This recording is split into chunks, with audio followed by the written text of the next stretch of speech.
오늘은 요한일서 2장 17절 말씀을 본문으로 말씀을 전하겠습니다. 이 세상도 사라지고 이 세상의 욕망도 사라지지만 하나님의 뜻을 행하는 사람은 영원히 남습니다. 고대 그리스의 위대한 철학자 헤라클레이토스는 세상에 대한 자신의 가장 깊은 이해를 만물은 유전한다, 즉 세상 모든 것은 끝없이 변화한다 라는 말로 요약했습니다. 그는 이러한 생각을 당신은 같은 강물에 2번 발을 담글 수 없다라는 말로도 요약했습니다. 그의 말을 다르게 표현하면 이렇게 될 것입니다. 당신이 삶을 붙잡으려 하면 삶은 이미 지나가고 당신의 손에서 살그머니 달아나며 무처럼 사라진다. 삶은 사는 것이 아니라 죽는 것이다. 삶은 곧 죽음을 의미한다. 같은 시대에 멀리 동양에서는 부처가 인도 사람들에게 세상의 허상과 덧없음을 가르쳤습니다. 유혹이 가득한 세상은 아주 매력적인 촉수로 인간을 욕종에서 욕종으로 끌어당기며 그를 놓아주지 않습니다. 하지만 이 모든 것은 고통을 주고 마음을 혼란스럽게 하는 환상과 미몽에 지나지 않습니다. 조금 후대에 이르러 전도자 솔로몬은 다소 과도하게 모든 것은 헛되다 라고 말했습니다. 세상도 헛되고 세상의 분주함도 헛됩니다. 이 옛 노래는 사라지는 욕망, 뒤따르는 수고, 차라리 죽음이라고 불러도 될 삶을 두고 그렇게 말합니다. 모든 것이 헛되다는 것입니다. 사람이 손으로 지은 것은 하찮고 하찮다. 세상에 드리운 재앙, 세상을 헛되게 하는 그 불행은 다름 아닌 시간입니다. 시간이란 무서운 단어입니다. 그 이유는 시간이 다음 2가지를 의미하기 때문입니다. 첫째, 일어난 일은 일어난 일로 남을 뿐 일어나지 않은 것이 될 수 없습니다. 이미 일어난 일의 아무리 작은 부분도 물릴 수 없으며 죄는 죄로 남고 태만은 태만으로 남는 것입니다. 일어난 일은 언제나 일어난 일로 남습니다. 둘째, 잠깐의 멈춤도 없고 모든 것이 끊임없이 변하면서 일정한 목적지인 죽음을 향해 나아간다는 것입니다. 아름다운 것이 사라지고 완전한 것이 멸하며 신들이 울고 여신들이 운다라고 실로는 말했습니다. 시간은 순간, 곧 원망의 순간, 기쁨의 순간, 행복의 순간, 욕망의 순간을 무자비하게 넘어서갑니다. 니체는 자신의 시에서 모든 욕망은 영혼을 원하고 심오한 영혼을 원한다라고 말했습니다. 우리 생에는 수수께끼 같은 모순이 있습니다. 이를테면 우리는 특정한 장소에서 복을 받으면 그곳이 영원하기만을 바라는데 반드시 그것도 덧없기는 다른 곳과 마찬가지라는 것입니다. 이 세상은 사라지고 이 세상의 욕망도, 이 세상의 아름다움도, 이 세상의 화려함도, 이 세상의 인류도, 이 세상의 문화도 사라집니다. 그런데 베토벤의 작품, 바흐의 작품, 괴테의 작품, 미켈란젤로의 작품은 영원하지 않을까요? 이 세상이 사라지면 이것들도 사라집니다. 하나님의 세계 역사에서 헤아릴 수 없이 오래된 별들 앞에서 몇백 년의 명성이 무슨 대수이겠습니까? 하나님의 영원한 아름다움과 무한한 능력 앞에서 인간의 모든 문화와 아름다움과 예술이 무슨 대수이겠습니까? 먼지도 바다의 물방울도 잎사귀도 바람에 흩날려 무가 되고 맙니다. 그 앞에서 우리의 문화와 철학과 도덕이 영원하다고 말하는 것은 정신 나간 짓이나 다름없습니다. 인간의 어리석음과 오만이 그렇게 말할 뿐입니다. 언젠가 지구가 산산조각이 나고 세상도 산산조각이 나는 때가 이를 것입니다. 땅도 사라지고 세상도 사라질 것입니다. 온 세상을 지배하는 것은 시간이고 좀 더 명확하게 말하면 죽음입니다. 시간과 죽음은 같은 것입니다. 이 세상은 쇠퇴와 죽음의 세상입니다. 그 안에서 일어나는 일들은 모두 죽음이라는 궁극을 뒤따르는 차극에 지나지 않습니다. 따라서 세상의 결론은 삶과 기쁨과 욕망이 아니라 무상함과 죽음입니다. 죽음의 법이 세상을 다스립니다. 초기 교회의 표현으로 말하면 죽음의 법이 사악한 세상을 지배합니다. 죽음이야말로 세상이 넘을 수 없는 최후의 한계입니다. 이 운명이 세상에 떠안기는 고통을 떠올리면 죽음의 재앙이 두렵고 무섭게 느껴집니다. 그러면서도 우리는 세상의 창조주께서 죽음의 재앙을 바라지는 않으셨을 것이라고 어렴풋이 깨닫게 됩니다.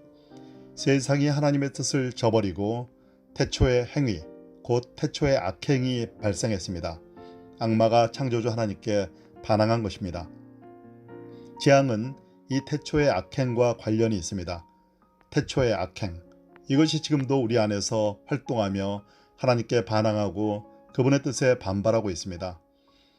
하나님께서 불순종한 아담과 그의 후손에게 죽음의 운명을 정하시며 너는 흙에서 나왔으니 흙으로 돌아갈 것이다 라고 말씀하셨다는 구약성서의 이야기도 다른 것을 말하려는 게 아닙니다.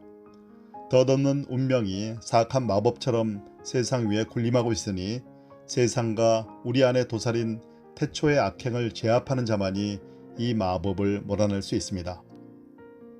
이 죽음의 운명은 세상 안에 도살인 악과 밀접한 관련이 있습니다. 그런 까닭에 죽음이 이 세상에서 우리가 직면하는 가장 중대한 문제라고 하겠습니다. 이 세상에서 중대한 것은 죽음입니다. 세상이 끝날 때, 세상이 한계에 봉착할 때 그 중대한 것이 시작됩니다. 우리의 생명이 끝날 때, 우리가 더는 존재하지 않게 될 때, 이를테면 우리의 시간이 한계에 다다를 때 비로소 그 중대한 것이 시작됩니다. 세상에서 중대하지 않은 것은 순간이고 차극이며 요한이 말한 세상의 욕망입니다. 이 세상에서 진지하게 살 것인지 진지하지 않게 살 것인지 차극에 머무를 것인지 궁극을 향해 돌파해 갈 것인지 본문의 용어로 말하면 세상의 욕망을 궁극적인 것으로 여길 것인지 이 욕망의 덧없음을 궁극적인 것으로 여길 것인지는 인간에게 달려 있습니다. 구약성서는 우리에게 메멘토 모리를 힘차게 선포합니다. 메멘토 모리는 실로 내 연한을 계수하라는 뜻이고 영원 이외의 어떤 것도 시간의 폭력을 견뎌낼 수 없다는 뜻이며 우리는 모두 죽는다는 뜻입니다. 주님 알려주십시오. 내 인생의 끝이 언제입니까? 내가 얼마나 더 살 수 있습니까? 나의 일생이 얼마나 덧없이 지나가는 것인지를 말씀해 주십시오. 시편 39편 4절은 이렇게 말합니다. 이 사실을 아무 생각 없이 맞이할 셈입니까? 궁극, 곧 죽음을 진지하게 생각하고 일어난 기적을 바라봅시다. 세상의 한계를, 시간의 한계를 생각합시다.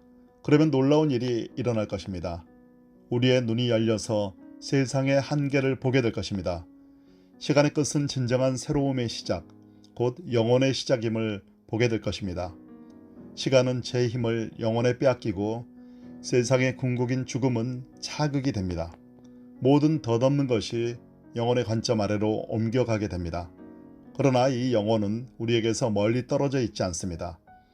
영원하신 하나님이 시간 안으로, 예수 그리스도 안으로 덧없는 죽음의 세상 한가운데로 손을 뻗으셨기 때문입니다.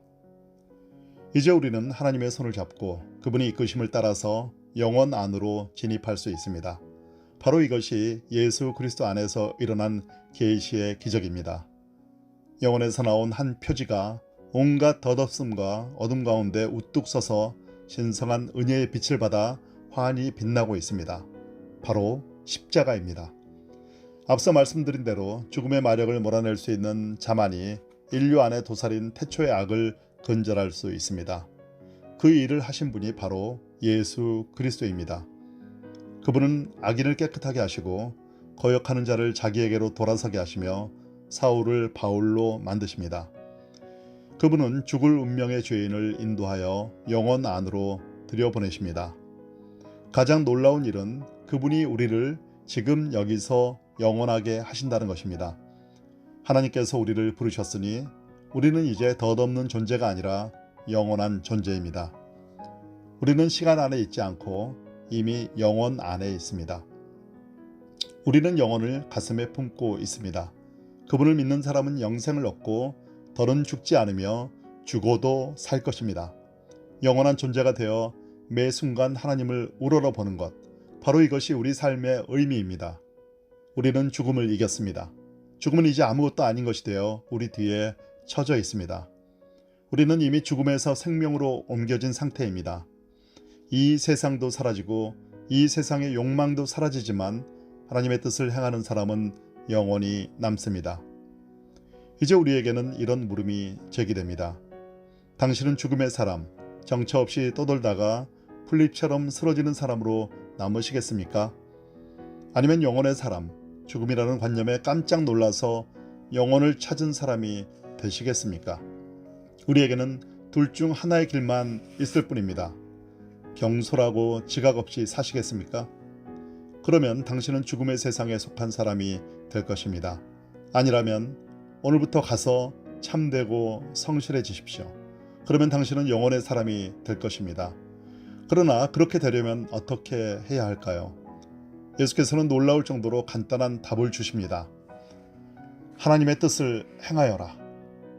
우리는 여전히 부족하지만 예수의 이 답을 잘 알고 있습니다. 집으로 가서 내 형제 자매, 내 아내, 내 자녀, 내 부모, 내 친구를 사랑하여라.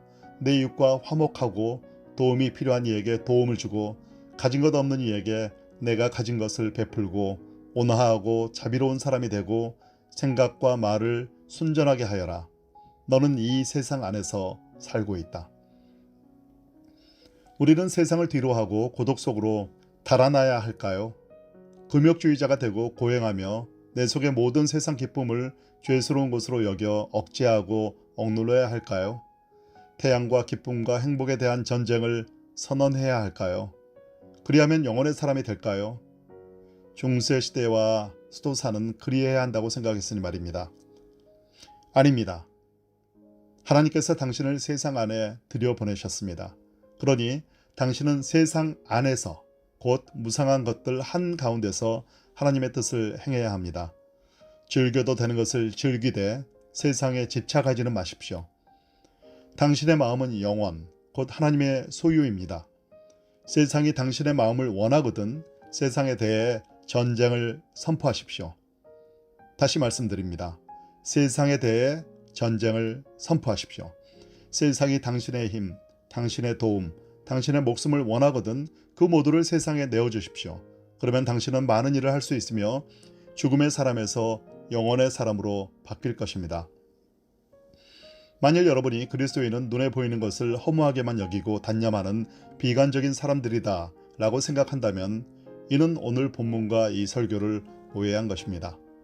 확실히 많은 그리스도인이 세상에 대해 부정적이어서 세상으로부터 너무 많은 것을 바라지 않고 세상의 문화도 즐거워하지 않습니다. 하지만 이 세상 안에서 그리스도인은 신적인 것과 관련해서는 긍정적인 사람들입니다. 그들은 하나님이 자신들에게 영혼을 선물로 주신다는 것을 알고 있습니다. 그래서 그리스도인은 기뻐하는 사람들, 명량한 사람들, 곧 환하고 밝은 사람들입니다. 물론 이 명량함은 약간의 비애와 세상의 고통이 변함없이 기웃거리는 명량함입니다. 그리스도인은 이 세상 안에서 그들 고유의 활동 영역을 가지고 있습니다. 그들은 이 활동 영역에서 돕고 함께 창조하고 함께 활동합니다. 그들은 이 활동 영역에서 하나님의 뜻을 행합니다.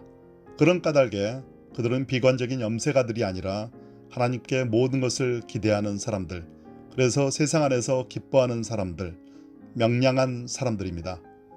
그들에게 세상이란 영혼을 파종할 경작지이기 때문입니다. 그러나 하나님의 뜻을 행하는 사람은 영원히 남습니다. 우리가 영원한 죽음에 이를 것인지 영원한 생명에 이를 것인지가 결정되는 때가 반드시 올 것입니다. 그때가 되면 파우스트의 끝부분에서처럼 악령이 심판받았느니라 하고 외치고 영원하고 선한 것이 구원받았느니라 하고 외칠지도 모르겠습니다.